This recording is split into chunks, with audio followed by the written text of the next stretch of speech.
விஸ்வாமித்ர மகரிஷியை திரிசங்கு சொர்க்கம் கண்டவரை திருச்சபையின் ஆளுமையை ஆற்றி வருகின்ற அற்புதமான விஸ்வாமித்ர மகரிஷியே, சீற்றம் கொண்ட மகரிஷியே, சிறப்பாய் அமர்ந்தவரே, வருக வருக வருக என விஸ்வாமித்ர மகரிஷியே நமோ நமக, விஸ்வாமித்ராய நமக, சிவமித்ராய நமோ நமக, விஸ்வாமித்ர மகரிஷியே நமோ நமக, நமோ நமக.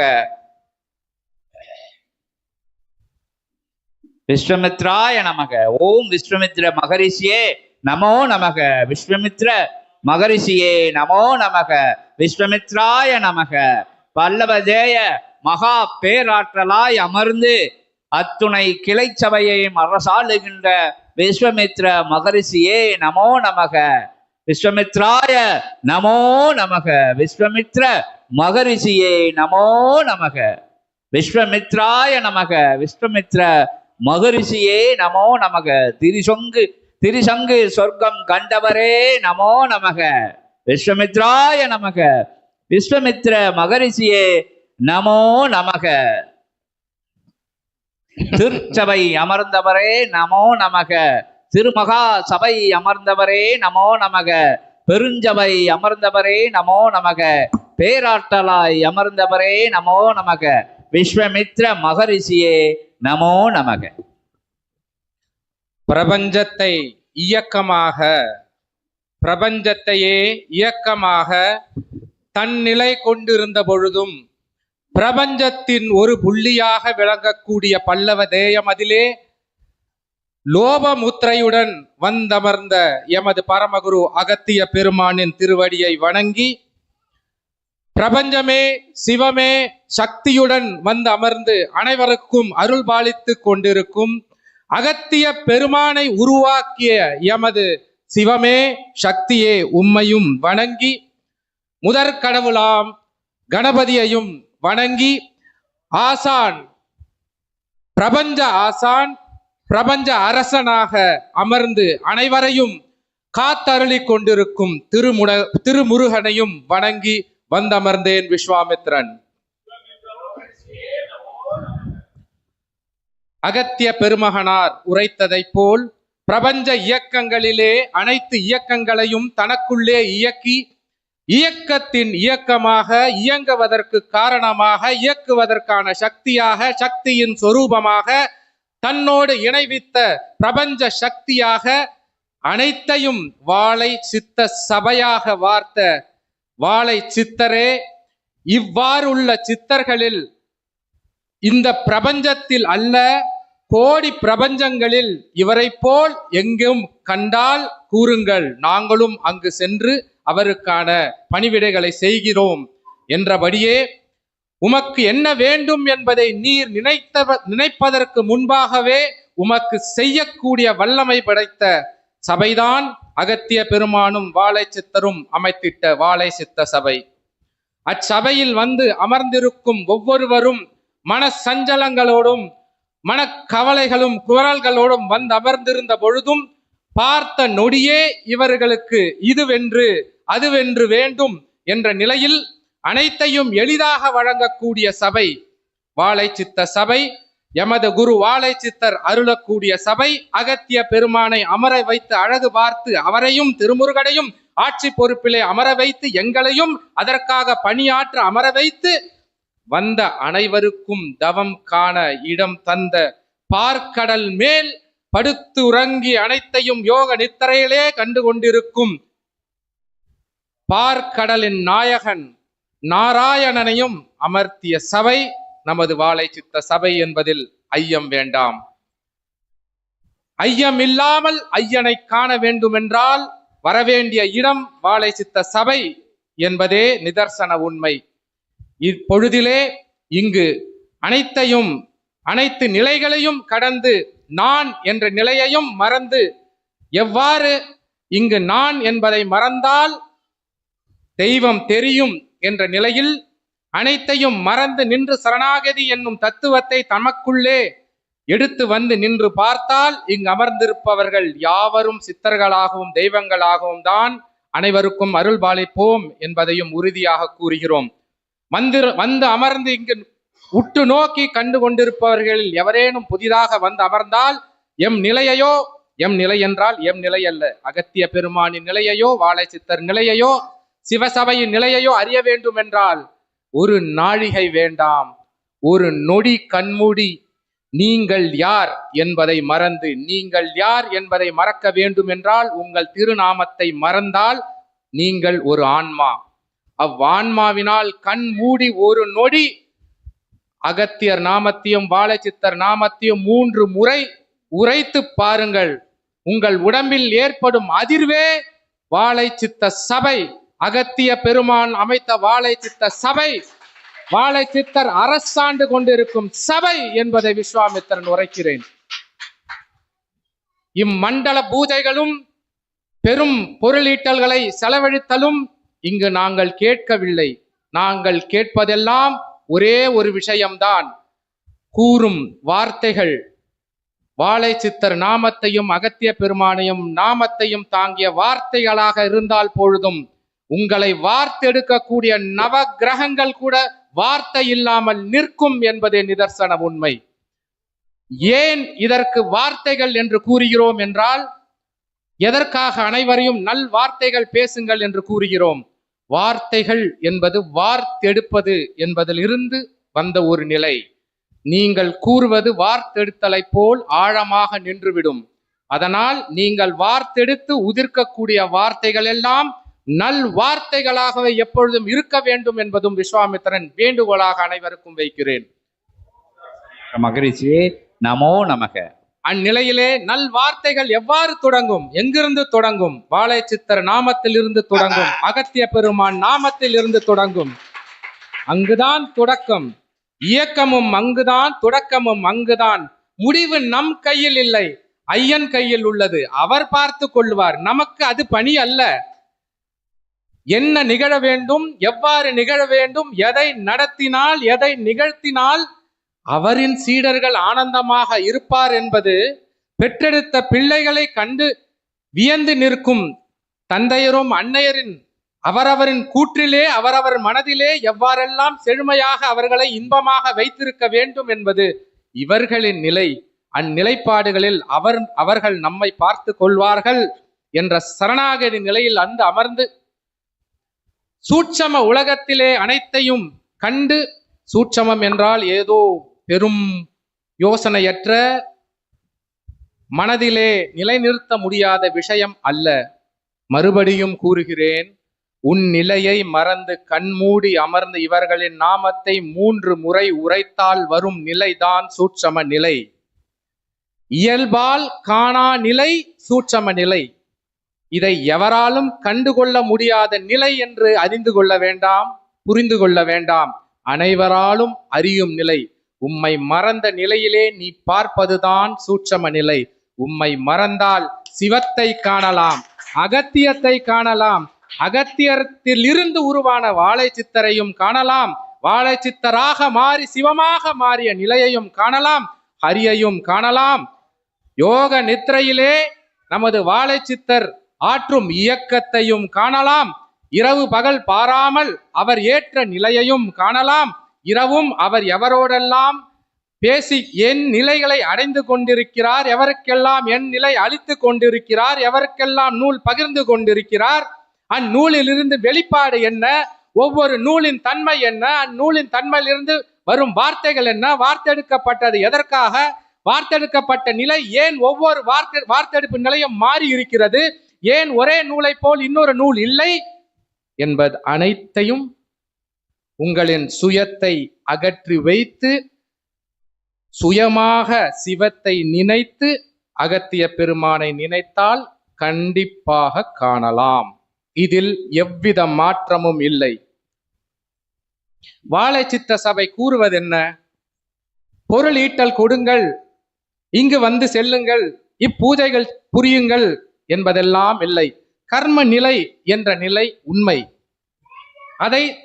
அதை இயக்கக்கூடிய நவ கிரகங்களை எல்லாம் நிறுத்தி வைத்த நிலை வாழை சித்த சபையின் நிலை.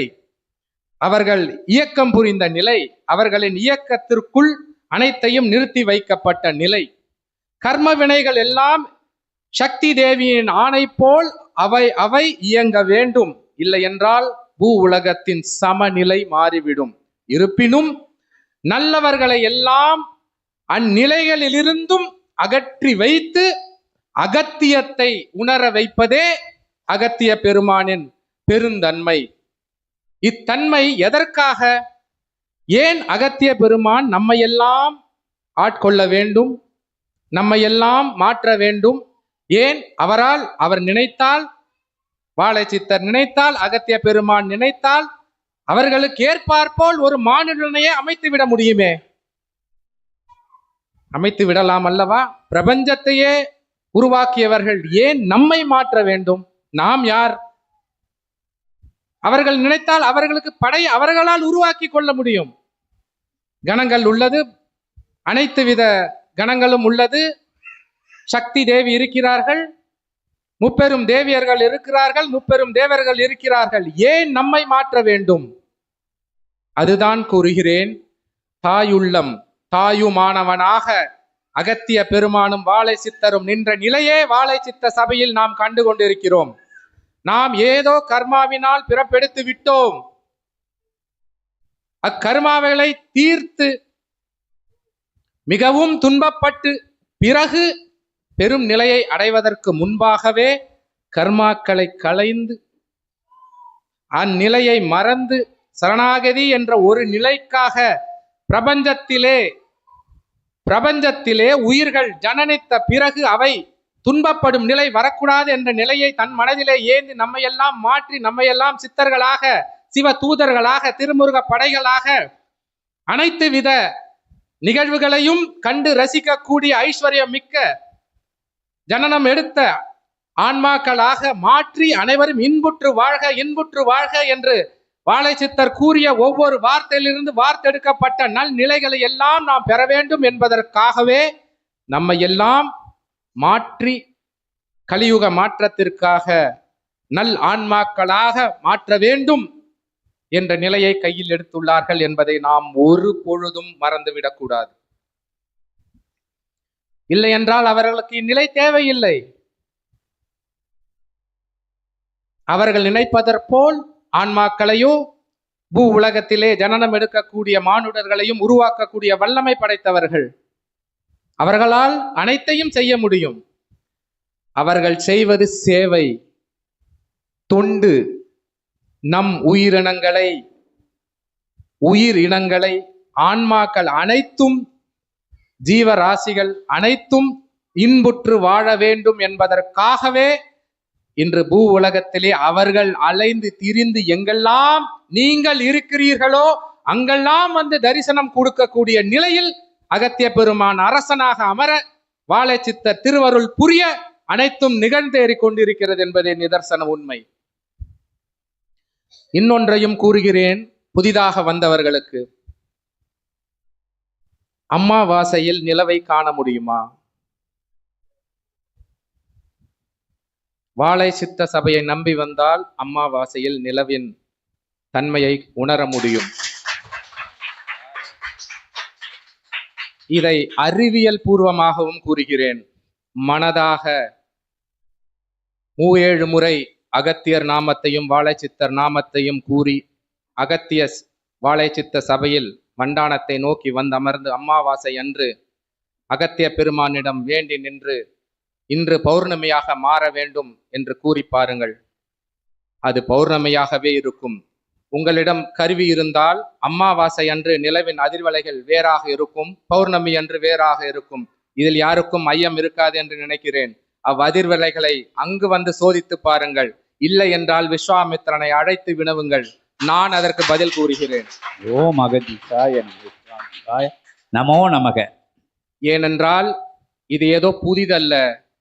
இதற்கு முன்பாகவே பல தருணங்களில் பல தன்மைகளில் திதிகள் மாற்றி அமைக்கப்பட்டு இருக்கிறது என்பதும் உண்மை. வந்த சீடர்களுக்கு தெரியும் என்பதும் உண்மை. ஏன் இப்பொழுது நடந்து கொண்டிருக்கும் சத்யநாராயண பூஜையின் நிகழ்வே எவ்வாறு மாறி அமைந்திருப்பது என்பது வந்தவர்களிடம் வராதவர்கள் கேட்டு தெரிந்து கொள்ளுங்கள். அதைப்போல் ஒவ்வொரு சபையின் நோக்குதல் கை காட்டும் திசையிலெல்லாம் சபைகள் சூட்சமத்திலே அமைந்து விட்டது. கண்டங்கள் விட்டு கண்டங்கள் செல்லக்கூடிய நிலை வந்து விட்டது என்பதிலும் ஐயம் ஒருபொழுதும் இல்லை. இங்கெல்லாம் நாங்கள் வந்து அமர்ந்து ஏதோ பேசிக் கொண்டிருக்கிறோம் என்ற நிலையில் அப்பாற்பட்டு யோசித்து பார்த்தால் வந்து அமர்ந்திருப்பவர்கள் எல்லாம் தேவாதி தேவர்கள். இங்கு அமர்ந்து அனைவரும் பேசிக் கொண்டிருக்கும் நிலை கேட்டுக் கொண்டிருப்பவர்கள் எல்லாம் கணங்கள், தேவர்கள், தேவ தூதர்கள். தன் நிலை மறந்து என் நிலையையும் மறவாத சிவன் நிலையை அடையக்கூடிய நிலையில் அமர்ந்திருக்கக்கூடிய சீடர்கள். இந்நிலையெல்லாம் எதற்காக பகிரப்படுகிறது? எதற்காக பல கோடி யுகங்களாக புதையுண்டு தவம் கண்டு அனைவரையும் சிறக்க வைத்து தனது சக்தியால் தவத்தின் பலனை பெற்ற வாழைச்சித்தர் வெளியே வந்து உங்களுக்கெல்லாம் அருள் பாலித்து அனைத்தையும் எளிமையாக்கி தர வேண்டும் என்று ஒரு நொடி சிந்தித்து பாருங்கள். நாம் என்ன செய்திருக்கிறோம் அவருக்காக? அவர் கேட்பது சரணாகதி. அதை ஒன்றையாவது நாம் சரியான முறையில் அவருக்கு தர வேண்டும் என்பதையும் வேண்டுகோளாக விஸ்வாமித்திரனின் நிலையிலே வைக்கிறேன். வேல்பகிர்வு நிலையிலே அனைவரும் வந்து அங்கு கண்டு கழித்தவர்களுக்கெல்லாம் தெரியும். வந்து நின்றது திருமுருகன். வேலை வாங்கியவன் திருமுருகன். அகத்திய பெருமானும் வாழைச்சித்தரும் கையில் ஏந்தி கொடுக்க அனைத்தையும் சூட்சம கொடிமரத்தின் மூலம் உலகில் உள்ள அனைத்து சித்த சபைகளையும் சித்த சபையை நாடி நின்று அமர்ந்து மனதிலே எண்ணி பறைசாற்று சாதனங்கள் மூலம் பார்த்து கொண்டிருக்கும் அனைவருக்கும் சூட்சமத்திலே வேலை பகிர்ந்தவன் திருமுருகன். இதில் எல்லளவும் ஐயம் இல்லாமல் அந்நிலையிலே அருகில் இருந்து பார்த்தவர்களுக்கெல்லாம் தெரியும் அங்கிருந்த அதிர்வலைகளின் நிலை என்ன, அங்கு வந்த சித்தர்களின் நிலை என்ன, அங்கு வந்த வாசங்கள் என்ன, அங்கு கண்ட காட்சிகள் என்ன. ஏன் வடக்கு வா செல்வியின் உண்மை சொரூபத்தை கண்டவர்கள் எத்தனை பேர் உள்ளீர்கள்?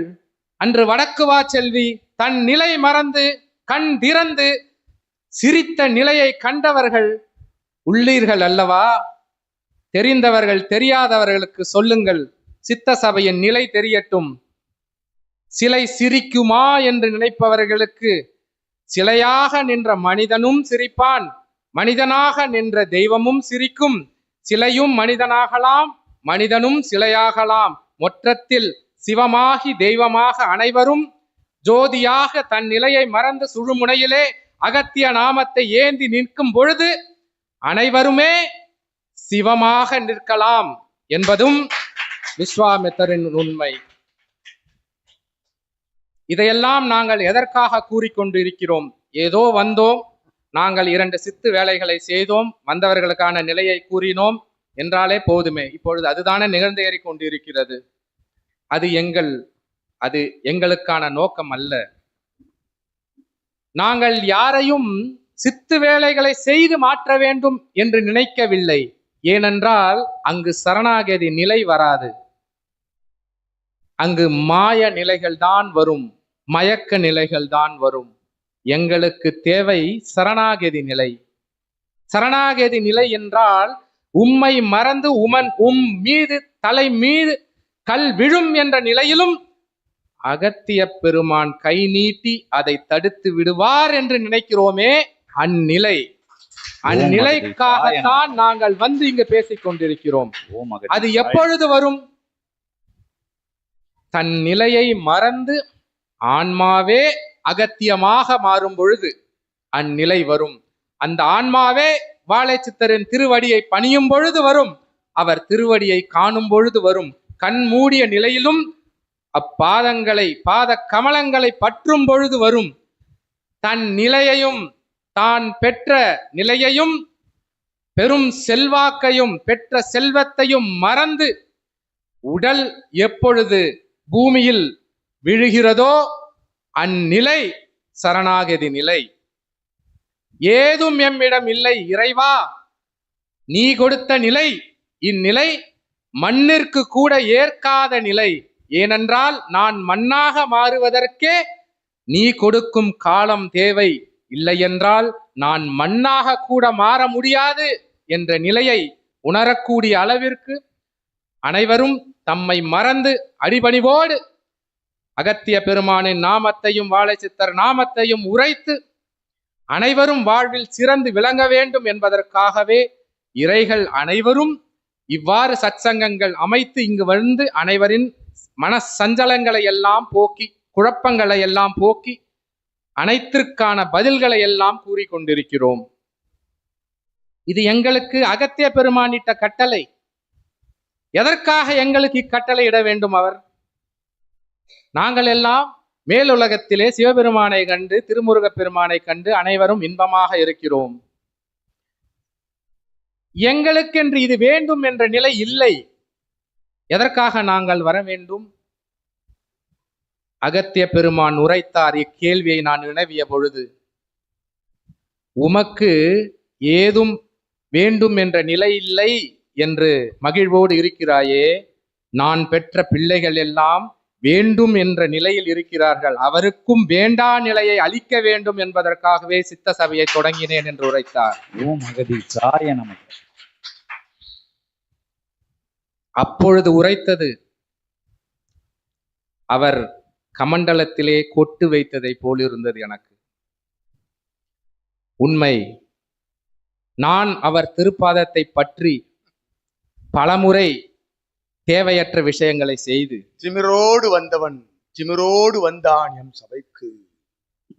விஸ்வாமித்ரன் இவன் சீடன் தவம் இருக்கின்ற பொழுது இடைமறித்தலுக்கு யாம் உம்மிடம் சற்று வினவிக் கொள்கின்றோம். அகதீசாய நமக.